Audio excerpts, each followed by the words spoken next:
What's up, everybody? Welcome to Podcast Now, Back to the Past. I'm Alex, and in this video, I want to take a look at Limbo. Now, I've played this game many times in my life, but always separated by a good chunk of time, I would say. So this game in all is 13 years old. Came out in July of 2010. I remember it. I want to talk a little bit about that in this video, as really being one of these very core and influential indie games, at least in my life, and I also think just in the industry. But I also want to talk about the game itself. Is it as good as I remember it being? Is it still as impactful? All that kind of stuff. So really quickly, let me just throw out, if you like these kind of videos, I try to take a look at games that can be as old as 13, 14, 15 years old. Sometimes I take a look at games that are actually a lot newer. But if you like that kind of stuff, consider subscribing to the channel. I try to do these videos about once or twice a week, and I'm very open to doing many different types of these games. All right, so when it comes to Limbo, I remember it very clearly playing this game. Now, I'll say this. I remember the first time I played it. I remember the talk around town of this game coming out. I don't know for a fact that I played it when it first released. I do want to say that I did. I would have been probably 14 years. I think I would have been in the right era. I had the PS3. I got my PS3 in June of 2009, so this game came out in July of 2010. I think I was part of the initial wave, to be honest with you, and I loved it. I loved this game a lot. I remember beating it. I did this with a lot of these games back in the day. I would beat it, and if there was a game that I didn't understand, BioShock Infinite is one that comes to mind. I beat BioShock, and I said, I got no idea what just happened, in this game. I think I know, but let's kind of read and watch some videos of what other people say happened. Same thing for Limbo. I can be very honest with the fact that I don't think I understood what was happening in the game. I mean, you think of Limbo, you got your own kind of version of what you think Limbo is, and then you got this game.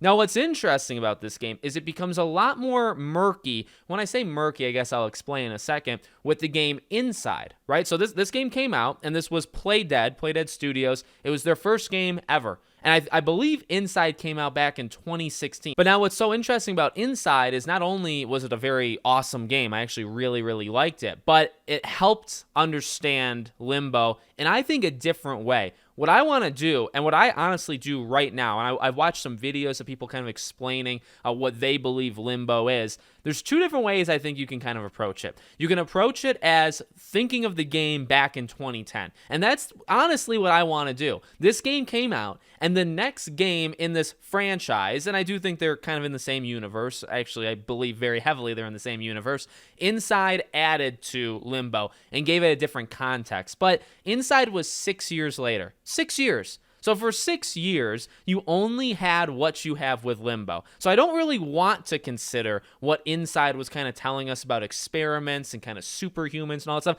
I don't really want to factor that in, to be honest with you. I watched an entire story or ending explained of Limbo. The entire argument was just off of Inside. I get it to a degree, but also, again, for 6 years, over half a decade, this game was out, and you had to take it at face value. You had to understand it for what the game itself was saying, not the sequel, which, you could debate if it even was, but not the sequel that came out 6 years later. I also want to talk about the game itself, so maybe let's talk about the game, and then we'll talk about the story. This game is pretty simple, right? You wake up, and you move right, and sometimes you go back and you move left. You do puzzles, and what's interesting about it is the puzzles get progressively harder. Now, my main memory with this game is always going to be the spider. And to be honest with you, it's been so long. It's been so long since I've played this game. I don't remember when the last time it was, but it's got to have been probably at least 5 to 6 years. I think for sure, probably 6. 6 or more years it's been since I've played Limbo. I'll always remember the spider. I'll always remember kind of the moments you meet the spider and have to solve something to get around it, whether it's when its legs are kind of trying to stick you and you have to trap its legs, in like the bear trap, and it cuts it off and then it runs away, or the boulder and rolling the boulder down to hit it. All those moments, I remember them clear as day. Honestly, what I don't remember is as you go further. Now, I remember like the individual puzzles, the hotel, right, with the electricity. I remember all that. I remember gravity was part of it, but I'll be flat out honest. I mean, some of these puzzles are annoyingly hard, and I do want to kind of focus in on that in a second. And specifically those gravity ones towards the second half of the game. I'd say probably like 60% of this game, maybe 50%, is kind of just like a walkthrough. You're enjoying it. You're enjoying the scenery. You're figuring out what's going on. There's some puzzles in this game that are annoying. I do want to bring this up, right? So is this game as good as I remember?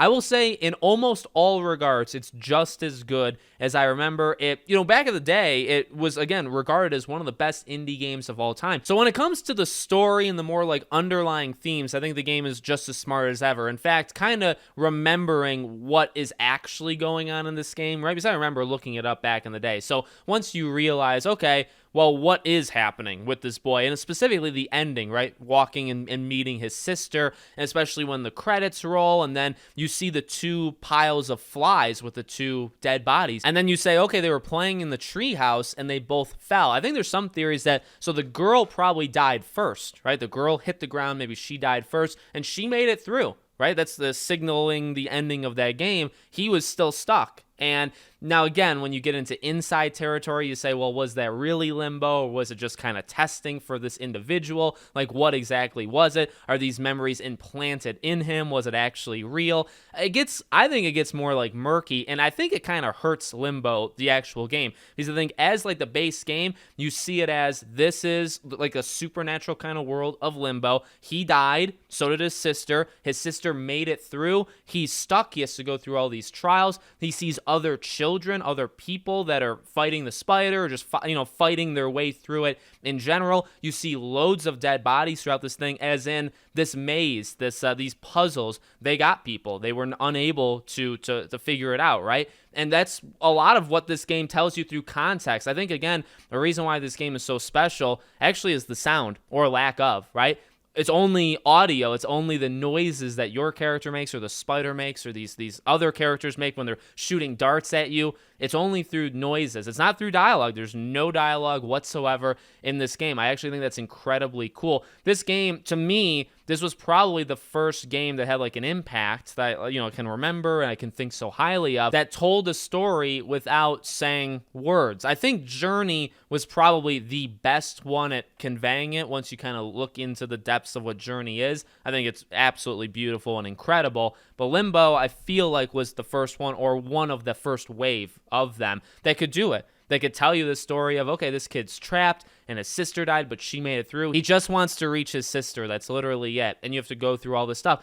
It's very simple. Like, if that's all it is, now inside added to it, but if that's all you want to think that Limbo, the game Limbo, was, I think it's incredibly simple, but also incredibly effective. It doesn't have to be too in-depth. The in-depth parts are a lot of the mechanics, the game mechanics, the puzzle solving. So this is the thing that I don't think held up, and I also don't think it ever held up, to be flat out honest with you. I played Somerville, okay? Somerville, if you guys don't know the history, right? So you had Playdead Studios, and they made Limbo, and they made Inside. Then some of the team, I think some of the founders, maybe two of the founders, they left, and they formed their own team, and they made the game Somerville. And when I was playing through Somerville, which came out just a few months back, I mean, maybe more than a few months, but it was last year, I really didn't like that game whatsoever. And one of the reasons I didn't like the game is some of those puzzles are some of the most annoyingly difficult puzzles I've ever seen in my life. And it's not just me saying it. I had to go look online for walkthroughs of how to beat some of these puzzles, and the comments, all of them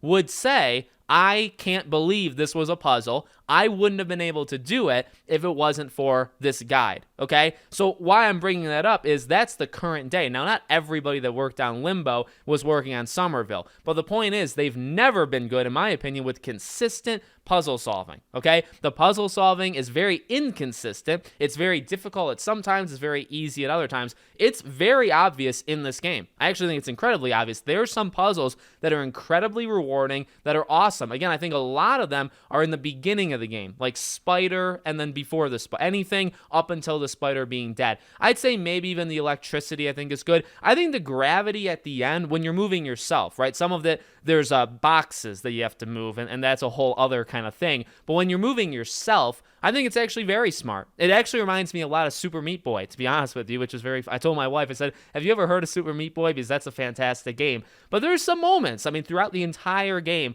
there's some really good puzzles. But there's also puzzles that even myself, I've played this game probably 4 to 5 times, and some of them I did remember. Sometimes, okay, I know I got to get this thing. Oh, I remember there's got to be something over here that's kind of off screen. I got to go left because there's got to be something here that's going to help me. So I remember that. But if I was playing it for the first time, and God, as a 14-year-old, I imagine I couldn't have done it. I mean, I don't remember fully, but I had to have probably looked it up online. And honestly, even this time I looked, I think, 2 different puzzles. I had to go online to look it up. And what I at least patted myself on the back for is when I looked up these puzzles online, what they did is basically what I was doing. I was just like slightly off, or my timing was off or something like that. So I think I got almost everything in this game. I just wasn't like flawless. And some of these puzzles, you have to be near perfect. Like you have to execute it perfectly, or you're going to die, or you're not going to make the jump, or you're not going to, whatever it may be, you're not going to do it. There's trial and error. I mean, and look, good puzzles are difficult, right? Puzzles can't just be the easiest thing on planet Earth. You can't just solve a puzzle immediately and say it's a good puzzle, because ultimately, was it really a puzzle in the first place, right? There's trial and error. There's I imagine when you're making it, you got to make it so that you feel like you can do it. You feel like you got it. Maybe there's just a little bit of trial and error or perfecting, whatever it may be. I imagine that's part of the development, or that's part of puzzle making as a medium, whoever makes these darn things, right? And so why am I spending so much time talking about it? Well, a lot of this game is puzzle solving, right? In fact, that's the majority of the game. There's that story being kind of interwoven. You're saying, okay, well, why are these things happening? What even in God's name is happening? You're taking a look at the environment. You're looking at the game. I think this game's beautiful. I mean, this game, actually what's great about this game is it doesn't age. The only thing that ages, I think, are the puzzle mechanics, right? So if you thought they were bad in the day or annoying, they're still just the exact same. In fact, maybe you think that they're worse, and maybe I do as well, because they're just not up to snuff with like modern puzzle making in video games, right? Not to say that all modern day puzzles and games are good, because they're actually not. But one thing that doesn't age at all, well, story never ages, characters never age, but also the visuals. Because this game is so simplistic, and everything, literally everything about it is actually very simplistic, but the lighting, the black and white, the color contrast, it's just so nice to look at. It was always and it's very like off-putting, like it's very different. This game always looked different. So back in 2010, it's like you always, once you see Limbo, you can never unsee Limbo. No game will ever be exactly the same to it. You can't say it's copying a certain thing. In fact, the only thing you can say is like Inside, you could say, oh, that's a little Limbo-like, right? There's a lot of games that you could say are Limbo-like, but Limbo didn't take from any of those, at least in the visuals. This game is very unique. The game never ages. It doesn't look bad at all. Nothing about this game visually looks bad. And that's a bonus that only a game like Limbo could actually have, right? A game that doesn't rely on photorealism. It just relies on the art style that it's doing. So, it's back and forth. I love the story. I love the visuals. I love some of the puzzles. Some of the stuff will never leave me. Again, the heights of this game are always going to be incredible. At the same time, the puzzle solving is so much worse. So now coming at it how I do, I focus in on these things. Now, I think I can appreciate, I think I do. I appreciate the story more than I did. I appreciate its clever way of conveying a story and a theme. I think it's brilliant. I think I have a much better understanding and appreciation for it now than I ever did. Certainly at 14 years old, I have a much better appreciation for it now. The puzzle solving, because I've played more games at this point, I feel like I kind of can understand what makes a good and a bad puzzle. Look at Portal, actually, for great examples of amazing puzzle making, right? I don't think this is good. Now, it was the first game. What I guess I find funny is I don't ever think that they got better at it. I think it's kind of inconsistent. Sometimes they have great puzzles. Somerville has some okay ones, and most of them are actually pretty bad, though. So they've never actually elevated their game in the puzzle making, but everything else really is just as legendary as it was back then. So let me know what you all think about Limbo, if you ever played it, in the comments below. Make sure, again, you guys are subscribed, bell icon turned on, and I'll see you all for the next one.